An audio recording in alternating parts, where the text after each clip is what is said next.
Hello, gentle marketers. Welcome to episode 36 of the Gentle Business Revolution podcast, the show where we talk about marketing your business by disrupting the current marketing paradigm and instead changing it to a gentler approach, one that's based on empathy and kindness.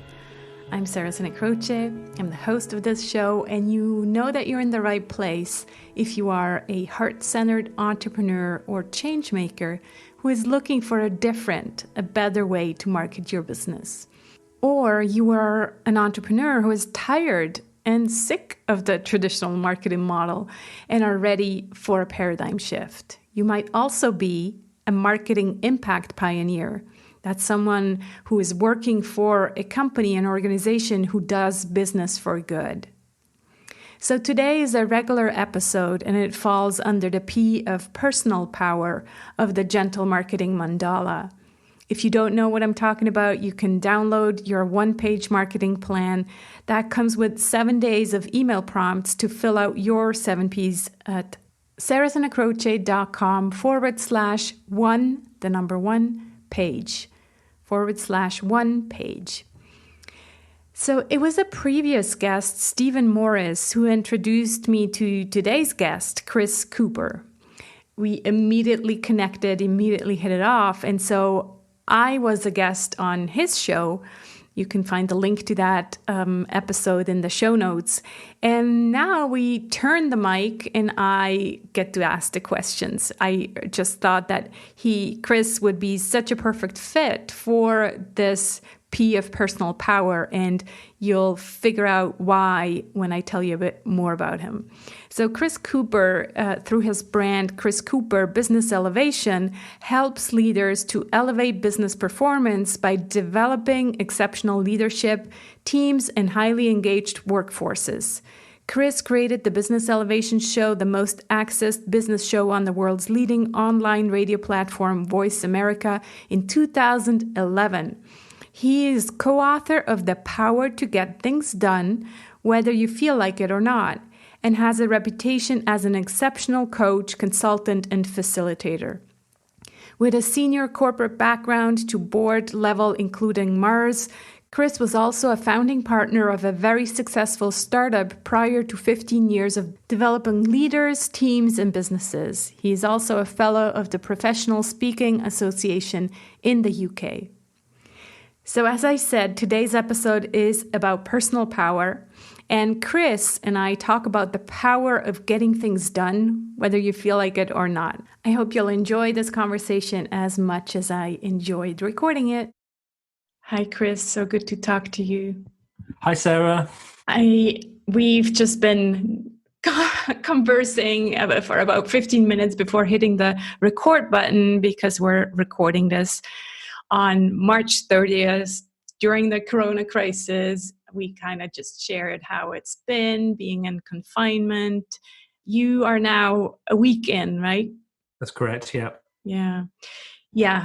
Like I said, I think what we take from this and what I take from it also for my podcasting is that we need more time to connect beforehand.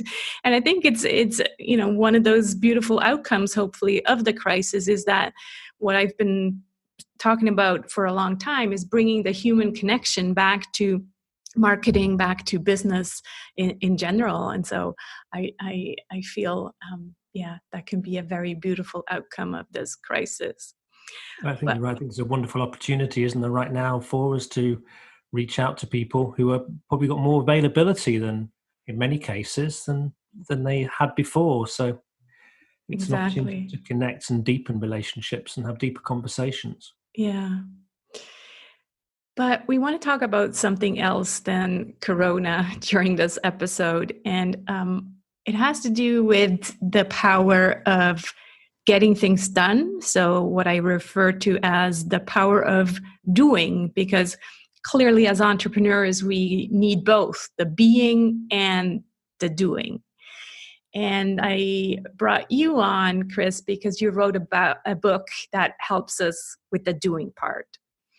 Why don't you tell us a bit of the backstory? So not the book, but why this book and how did it become a book? Yeah, became a book, I think partly out of therapy. So I think I needed Mm. this. And I think I got into a place of being, and also I needed to be in that place of doing as well. My background was that I worked for major corporates, companies like Mars, United Biscuits, Punch, big pub group. Worked in sales, marketing, procurement, HR, training, logistics. Had a very good career up to board level. Found myself in a really huge job, and then I set up a procurement consultancy with partners, and we grew that together to a few £1 million of turnover.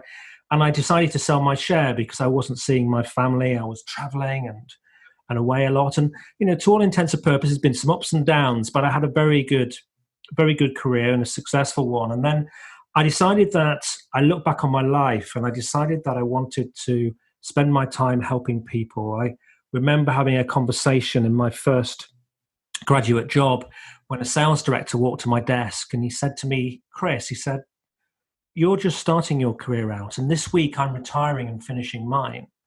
And I want to share one piece of wisdom with you, and it's this: people are everything.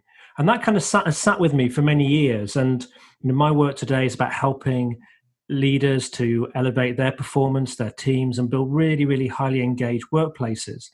And I set out 12, 13, 14 years ago to do this predominantly on my own. And I had a very good first year. And then in the second year, I thought the second year was going to be fantastic. I had about £160,000 worth of work that I'd won. And suddenly I got calls to say that both pieces of work weren't going ahead and I had nothing. And I hit a bit of a low point then.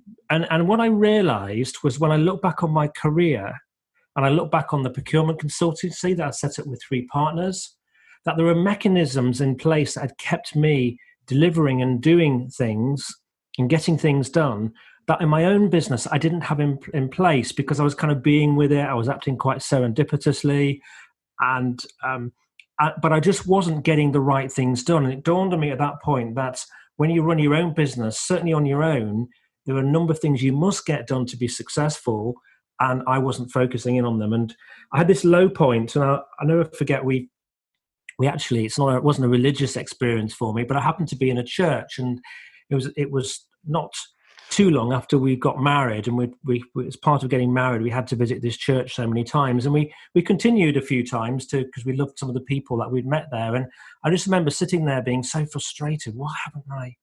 Why is this my business struggling? Why am I struggling? And it sort of came to me that I just wasn't doing the things I needed to do, and to get this business to be successful. And at that point, a guy called Dr. Stephen Levinson contacted me from the United States. He'd read something about me in America and said to me, I've written this book about getting things done in the past. It was called Following Through. And would you read it for me? And I read it, and it dawned on me that I needed to put in place strategies to get things done, whether I felt like it or not. And Stephen and I came together. We became friends. He's a clinical psychologist. And we decided that we would write this book together with my business experience to help people. And I thought it would be a great way to help myself. I did not expect that story, Chris, to be honest, that it was also from this place of, being, that you then realized the importance of doing. It's very interesting to me. The other thing you said that is interesting is that when we are kind of hiding behind a label, like a job title, we always kind of know, okay, this is what I need to do today. This is sometimes also it's because the management tells us, this is what you do. And the minute you step out of that framework, out of that job title, all of a sudden it's all up to you as an entrepreneur, and you need to realize what you need to do, and especially you need to realize what are those things that are important. And so it's not just about doing and just randomly doing things, but actually also realizing what is important to get done, right? Absolutely. I think those are 2 different things in a way. Would you agree? I completely and utterly agree. And I think what you've hit on are some of the premises of the book, really, that we've got to get clear about what we want. And challenges where sometimes we've got so much freedom. When in an organization, we're kind of we're constrained. We might have autonomy. In some of the roles I had lots of autonomy, but the whole structure and the system and the vision that you're striving for together, that is set. And when you're on your own, suddenly you're without all of that. I mean, you're even without someone to fix your computer or your printer or to set you up. You've got to do that yourself or hire in people to do it for you. And we can, we find ourselves sometimes limping along rather than, flowing along. Right. Like I remember usually it happens after the summer break. I try to always take off the summer, and then I love my work usually, but after the summer break, I sometimes tell my husband, who's in a corporate situation, sometimes tell him, "You're so lucky now. You just go back and you just kind of know what to do because there's these objectives and goals, and me, I have to actually come up with things to do again and make sure that I have the right strategies in place and put in place milestones and goals and things like that. I find it sometimes, yeah, it's so easy to go to a job and just be told what to do. At the same time, of course, it's also, like you said, there's so much freedom in being able to choose what we want to do and focus on. And that can be a downside because we can, if we're curious people, we can get curious in lots of things. Yeah. It's that question is, how do you sort of narrow it down and focus it in such a way that then you can make it very clear where to focus your attention, because there may only be one of you, and that's really key. I think, as you mentioned with your husband there, I sometimes felt that with my wife, who's a GP, a medic. Her work is endless. For us, we have to not only deliver the work, that's often the easy bit. It's finding it and securing it and winning it and packaging it, and there's a lot to think about. Yeah. One concept that I often think about when I help my clients and I notice that they're struggling with getting things done, is this idea of the intrinsic and extrinsic motivation. I feel like for me, I do have this intrinsic motivation, and I just naturally want to create new things and get new things done. And for others, maybe it's not so much the case. Maybe you could talk to us a little bit about this concept of intrinsic and extrinsic. Well, I think when I've been presenting to audiences on this subject, you do find there's a few people who are very good at being very self-motivated, very good at getting things done, and they don't necessarily they've kind of mastered how to do that, whether some of that was through their DNA, through their upbringing, and they're very sort of self-motivated. But it's a small subset of people. The majority of us aren't as great at this. Our minds, if you think about it, were developed over many thousands of years. And if you think of those early cavemen, were they really bothered about developing a business strategy? Were they bothered about serving their kind of clients in the way that we have to do them? The world has become much more technology. No, actually, they were just trying to keep safe, and our minds were wired to avoid pleasure, to focus on pleasure and avoid pain at all costs. So the majority of us will gravitate towards pleasure and will avoid pain, things that are difficult, and therefore that's where some of the challenge lies, in that we all have different map in terms of where we're in flow doing things. And some things, and if it's around people and doing this sort of thing and talking, and I love doing that. I'm in my flow. It's quite extroverted. It's people orientated. It's sort of speaking. However, where I'm not in my flow is doing detailed things like maybe accounts, looking at profit margins, developing packages. Actually, writing the detail around the book was quite hard for me. So I need other people to help me do that. And so I think you can be intrinsically. I see intrinsic motivation about having purpose, it being driven from being kind of excited and engaged around what you're doing. Then extrinsic was, and if you take the work of, say, Daniel Pink, his view was extrinsic was that kind of pain and reward, which a lot of organizations offer. But I think out of the two, what an organization can do is and the work I'm involved in with around engagement is through the extrinsic, they can create an environment that actually helps people become even more intrinsically motivated, but also supports them to get things done around areas that they're less in their flow doing. And I remember, if I look back at my corporate career, what was fascinating was I realized some of the things that I didn't like, appraisals, line management, occasionally finger pointing and painful board meetings. Some of those things had actually been my friend. They'd helped me to perform at a very high level. When I didn't have them in place in my own organization, that's when I struggled. It's interesting you brought up Daniel Pink, where in his book Drive, he kind of defines motivation as a combination of autonomy, which we talked about, mastery, and purpose. What do you think about these three words, and do you agree with his opinion about motivation? I think they're great words, and I really sense where he's coming from with those.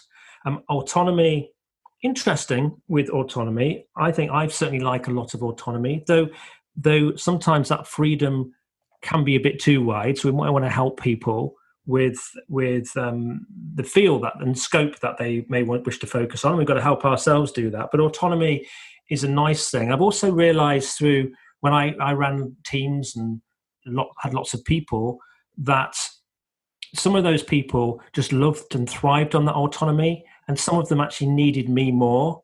Mm-hmm. But my style was to give autonomy, and sometimes maybe I was a bit too hands off with people when some of them had an operational style where they needed a bit more, regular kind of guidance. So I think it depends partly on the person. On the whole, I think it's great to create organizations that are more autonomous and people have a greater kind of say. That other word, mastery, I agree. If you get really, really good at what you do and you learn about it, it helps you to program to be more successful, to be at the leading edge. I think one thing we do need to master, though, which we're not taught, is the art of getting things done. So that needs to be as a part of it. And then the third word I think you used was purpose. And yeah, purpose is essential to understand. My purpose is about enabling others, organizations and individuals to realize their true potential.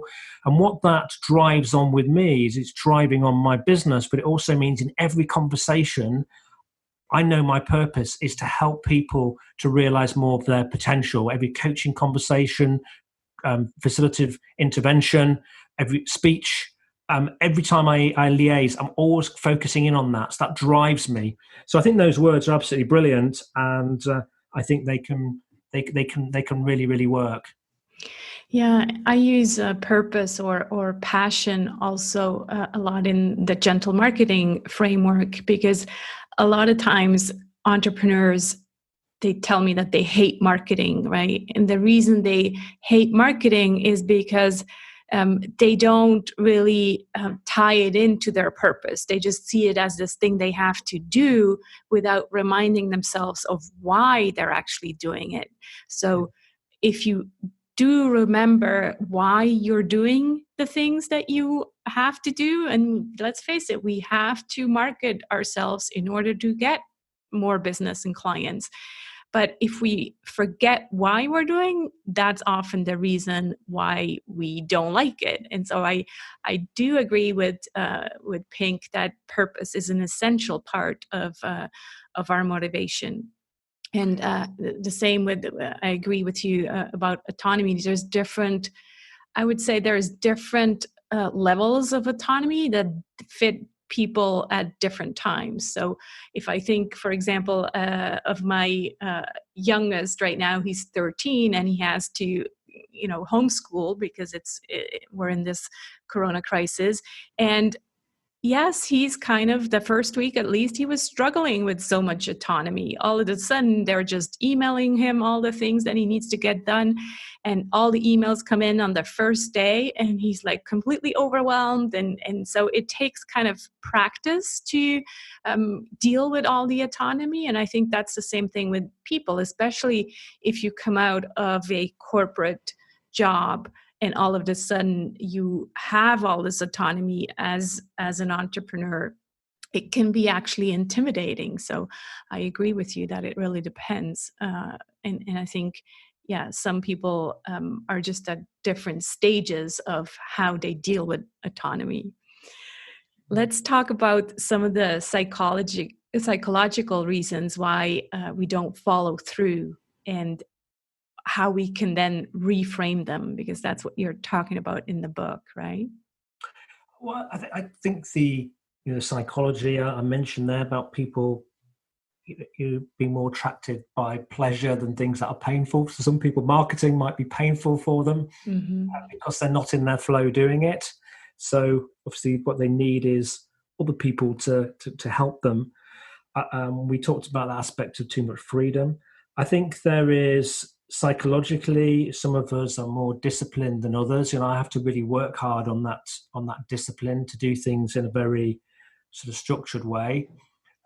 I've also realized that there are psychologically, there are times of the day when we've got more energy to do things, and times of the day when we've got less energy. I've done it's an interesting profile. I can't remember the email address, to the web address, but maybe you can add it in the notes or something, Mm-hmm. whereby I got to understand where I'm most naturally effective. And I realized it was one of four sort of personalities identified. There was a dolphin, a bear, a lion, a wolf.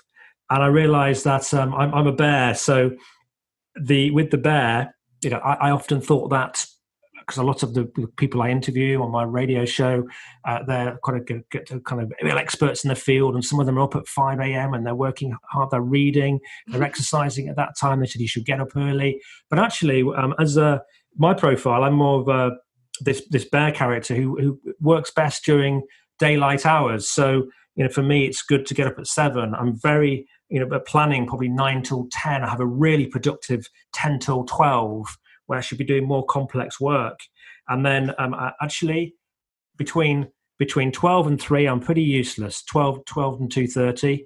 And I always felt like I should have a longer lunch. I'd like to do that, but I felt guilty because in the corporate world, that would have been shunned upon. I had to keep on working through. So now I'm able to have more time off between 12 and 3, work hard between 3 and 6 on email and various tasks if I'm not working with clients.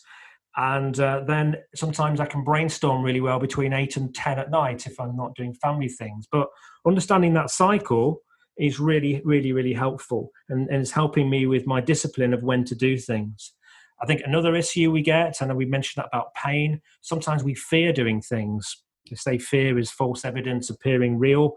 And we might fear making that phone call, doing some calls to people who are maybe, we feel are kind of, it takes a step up in energy to ring them up and connect. So we fear an opportunity that might have come our way, and we waste an inordinate amount of time sometimes through procrastinating whether to do things. And then the other psychological impact is that there was definitely something around flow. I use a system called Talent Dynamics. I've done now something like about 800 or 900 of them with clients, and we look at exactly where people are in their flow and where they're not. And then that helps understand the roles they're most suited to. It helps them understand the role in a team that they play. It helps them understand, if they're a business owner, the kind of flows that they must also have in their business to be able to ensure that they do their marketing and their creativity and their strategy. They build engaging kind of people and cultures and train. They operationally get the things done day in, day out. That brings the money in. And they also look at things from a detailed finance, IT, legal system sort of perspective. And that provides a really helpful kind of frame to be able to understand yourself, what you should be involved in, but also understand the different talents that you need around you. Yeah, I like that last one a lot, the flow, and what we talk about a lot on the Gentle Business Revolution podcast is this idea of also giving yourself permission to stop doing certain things. If you feel that there's just so much resistance, it's most likely because those things, you're just not aligned with those things anymore. So sometimes it's actually sitting with the things that don't get done and thinking, why am I not doing those things? And I'm not saying, don't look at your numbers anymore, don't do your accounting, but there might be certain things that you're doing that you just don't like doing, and they don't feel good. You don't feel integrity around doing them. And maybe it's time to actually give yourself permission and stop doing them. Again, it really, I can't say which things are, those are, but your intuition will tell you that certain things you're just doing because someone else has told you that you should be doing them. And so pay attention to yourself, how you feel about doing them, and maybe find another way. Go back to the flow and find things that are actually aligned with yourself and start doing those. That's important. But in some, if you're running a business with a number of people, it's there's probably people that you can delegate to. Yeah. And if you're on your own, it's a little bit harder, isn't it? So you can't, for example, if you're not in your flow doing your accounts, you can't stop doing them. What I do is I have a bookkeeper who comes in, and I know that I have to get all of my invoices and everything ready for when the bookkeeper comes in, otherwise she can't do her job. So she holds me to account for getting myself organized so she can do her job.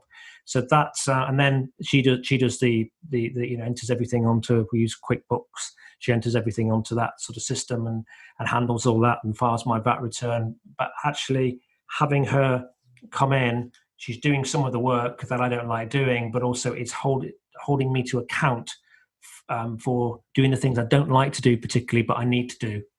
Yeah, that's a great point. The accountability and maybe, yes, finding, a bookkeeper or a virtual assistant where you can delegate some of those things that you just don't like doing and you're not in your flow. Why don't you share with us, Chris, a few of these smart strategies that you talk about in the book to get things done?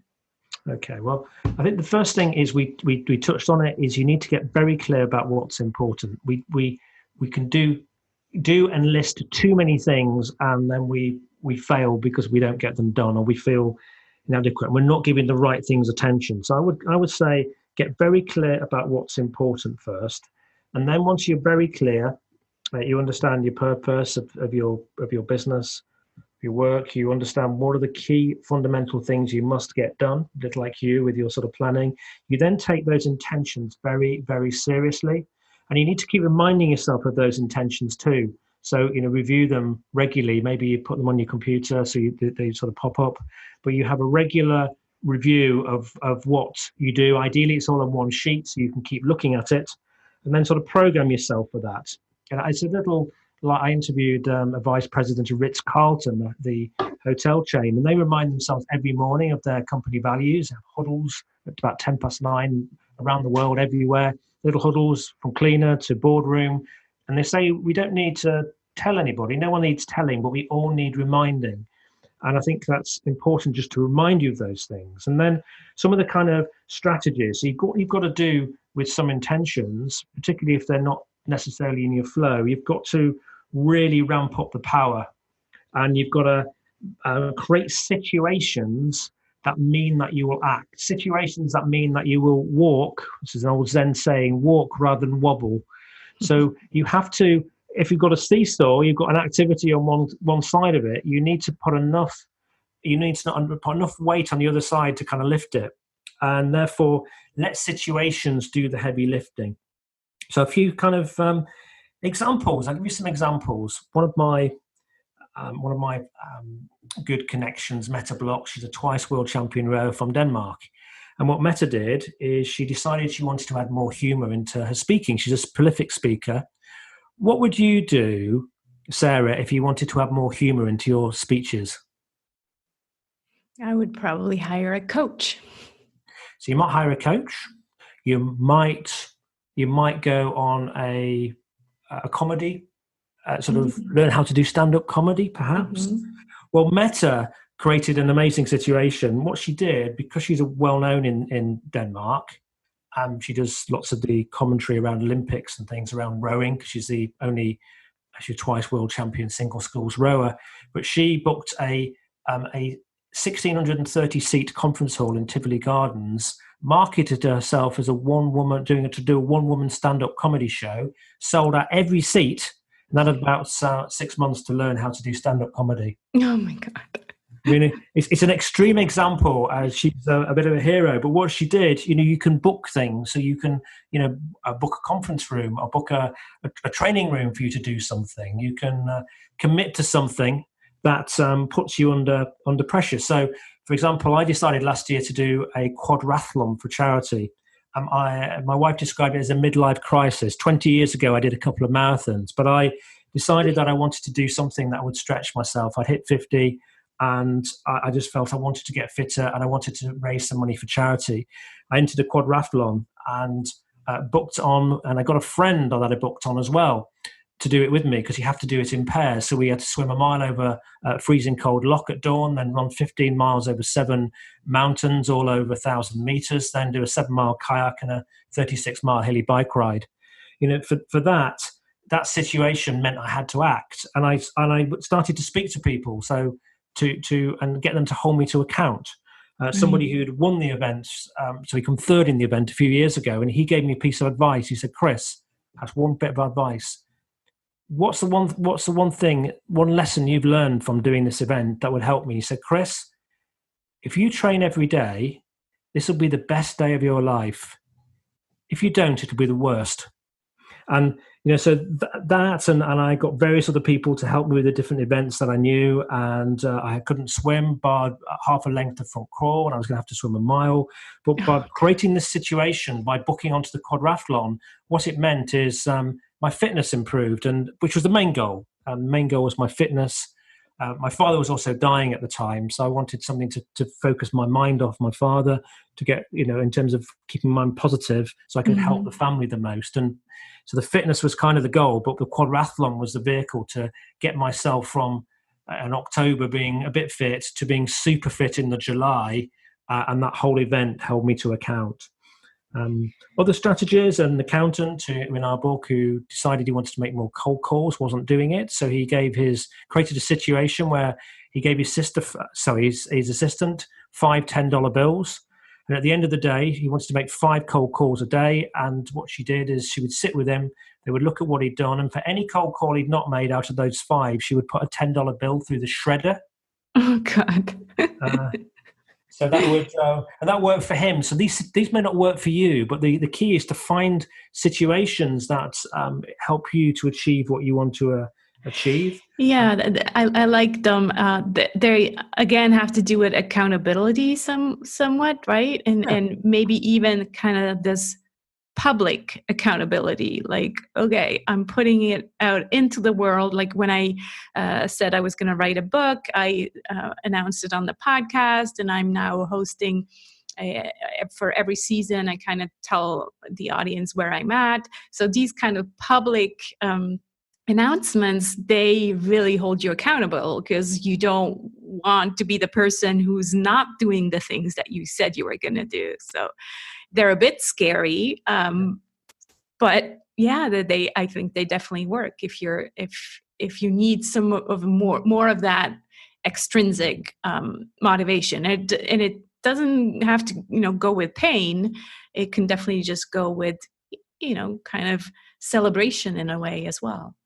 My colleague Steve Levinson, who I wrote the book with, Steve was a clinical psychologist, worked in a big hospital in Minnesota. He was a director in the hospital, and he would see patients after patients who would come with problems of maybe alcoholism, weight problems, drug problems, and generally each one, once they had a session with him, they would be like, "Yes, I'm going to do this. I'm going to stop doing this, and I'm going to get my life back in order." But so many of them failed to do it.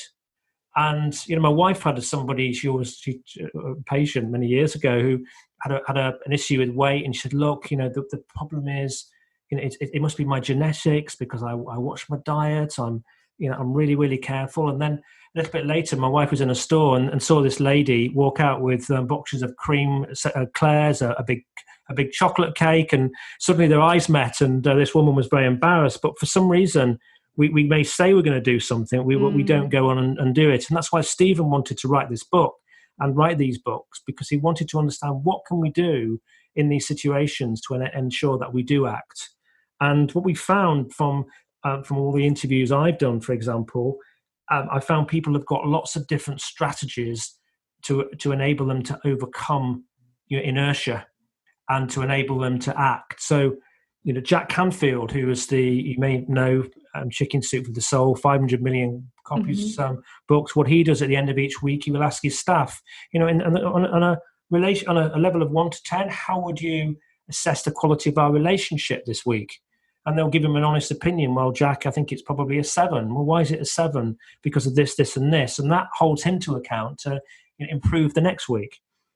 So we need these strategies to help us to do some of the heavy lifting, but you've got to maybe work out which ones will work for you. Yeah, it's these little tricks in a way. I see them as little tricks for our minds. I remember hearing Mike Michalowicz talking about, I think, having his running shoes next to his bed or in his bathroom or something like that, so that he doesn't get distracted and think of not going for a run. But because the shoes are right there, he's like, okay, this is just the next thing I do in the morning. So it's these little tricks that we can use to hold us accountable, but also to maybe reduce the decisions, because a lot of times the reason why we make the wrong choices, maybe it's because we actually get to decide. And so if your shoes are right there, hopefully that will just be, your mind will just think, oh, that's my thing. That's the thing I do in the morning, without having to decide. Like for me, for example, I changed to intermittent fasting about a year ago. And so I just know during the week, I am not having breakfast. I'm just having black coffee. And so it's just, that's my truth. That's the thing I do. And there is no more decision fatigue, because that's just the way things are. So I find those very interesting. And you're right. Some of the times, so often, I guess, people don't have these strategies in place, and we kind of lose track and forget what is most important to us. What I find helpful there is I endeavor, my strategy is to fast 12 hours a day. So I don't eat between 8 and 8. Right. So, I do eat in those other times, but not eating beyond 8, and having a stomach full of food when I go into bed, which is kind of sitting there. Right. That kind of helps me to keep weight off. I'm careful about certain things I do eat, but having those like you do, having that sort of ways that you choose to live your life, and sometimes you'll slip up, so you just need to get back on and get back onto that strategy again. So it's not your fault if you slip up, but get back onto the strategy again is important. Yeah, use self-compassion when it does happen, and then go back into it. Yeah, there's no point beating yourself up. That's not the aim here. But you keep reminding yourself, I guess. That's a key, isn't it? You've got to remind yourself that that's how I live, or a bit like the Ritz-Carlton example, you forget. Right. So to keep reminding yourself of what's important. Chris, your book came out in 2015. We're now in 2020. What would you add? These last 5 years, I'm sure you a couple of times thought, I wish I put that one in the book. What would you add in the new edition? Well, I think there's lots more in the book we've not talked about, and lots of other strategies and leading a horse to water, various other strategies in there. But I think for me, when we did write the book, I wanted to focus it around good intentions. And my co-author said, this book shouldn't be about good intentions. People should be able to use this for whatever purpose. And I think I would have maybe have used it in the context perhaps of, people, planet, and then profit. Just suggesting to people maybe some ways of using this to actually be really effective on things that do good to the world. I think that's something that I would have perhaps included as another layer or angle. I would have maybe have also included more work around this idea of flow that I mentioned, and also this idea of actually we're more in flow at certain times of the day. And then maybe too, there are certain systems that we can utilize. I use reminders in Apple, so maybe there's some technology that we can utilize to get things done. But the aim of the book at the time was just to set out some strategies and some examples that people we know utilize to ensure that they follow through and that they walk and not wobble. They don't wiggle out of things. They get them done. So I probably would, and then there'd be lots of other examples that I picked up as well from all of the people that I've interviewed and have got to know. But that's probably it, really. Wonderful. So again, the name of the book is The Power to Get Things Done. Can I add an extra bit? It's brackets, whether you feel like it or not. That's right. That's the kind of the subtitle, right? Yeah. I think that's an important one. That's the key. It's whether you feel like it or not. Yeah. So have a look, check it out on Amazon or wherever books can be found. Thank you so much for this conversation, Chris. It's been a pleasure. Given this special time that we're recording this podcast in, what are you grateful for today or this week, Chris? Well, from a personally purpose perspective, I'm grateful that I've worked hard in my past and got things done such that I live in a nice space which has plenty of room for myself and my family and nice garden and that sort of thing. So I'm much more fortunate than many people who are probably sitting in one bedroom rooms and shared houses and things like that. So I feel very grateful for that. I feel very grateful for health. At the moment, this really reminds us that there's so many people who are suffering and struggling right now. I feel grateful for my family and an opportunity to bring us together. We have a conversation each day, and I'm trying to help my children to learn a bit more about self-development and mindset. And so I'm sharing various videos and things like that each day to try and help them a little bit on that kind of journey, really. And I'm grateful for technology that we can do things like this, and we can reach out to friends and families. So we're having a number of kind of Skype calls, and I'm grateful I have my radio show that I can connect and with people on the Business Elevation Show on Voice America and communicate to lots of people. So lots I'm grateful for. But in this moment at the moment, we none of us would have expected this. It's created a situation actually whereby there's going to be a lot of sadness and a lot of hard work for a lot of people. However, it may be a pattern interrupt that might ultimately help us, on that sort of planetary perspective. My youngest son said to me, Dad, he said, has God done this to us because we've not been looking after our planet well? I just hope that this will help put us on a trajectory where maybe we might start to be even more connected and working together internationally to solve some of these problems that we are facing in the world through climate change and poverty and all those kinds of things. So I hope it might kickstart us into a better trajectory when it's all over. Yeah, couldn't agree with you more. And I'm grateful too for this platform, for technology, for Zoom. Every night I write down, I'm grateful for Zoom. If it wasn't Zoom, it would be something else. But very grateful for technology and grateful for this conversation. Me too. Please do share where people can find you, Chris, so they can look you up. Yes, I was to say I'm grateful for you too for doing this sort of thing to help people at the moment, and are doing it so well.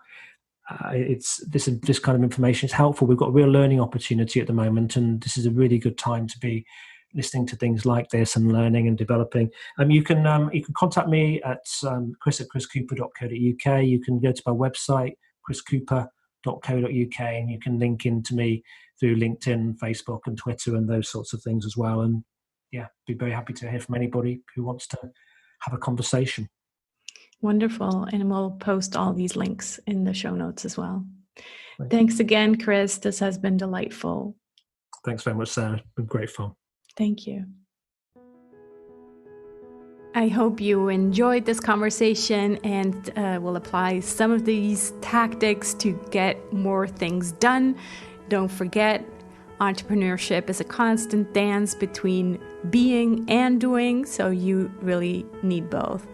Thanks so much for listening. Please check out the show notes for this episode at sarahsanacroce.com/GBR36. It includes the links to also Chris's show and that episode that we did together, so me on his show about gentle marketing.